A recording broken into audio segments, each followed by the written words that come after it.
செய்கிறதுக்காக போகிற 2 வெங்காயம், 2 பச்சை மிளகாய், ஒரு தக்காளி எடுத்துருக்கோம்.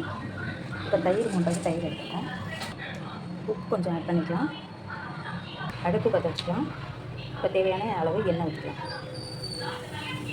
தேவையான அளவு கடுகு. இப்போ எண்ணெய் ஆட் பண்ணிக்கலாம். இப்போ வெங்காயமும் பச்சை மிளகாவும் ஆட் பண்ணிக்கலாம். அதுக்கு வச்சு இப்போ தக்காளி சேர்த்துக்கலாம்.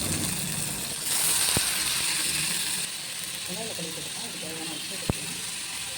இப்போ நான் இந்த தயிரை நல்லா பீட் பண்ணிக்கலாம். ஒரு ஸ்பூன் மிளகா பச்சை சேர்த்துக்கலாம்.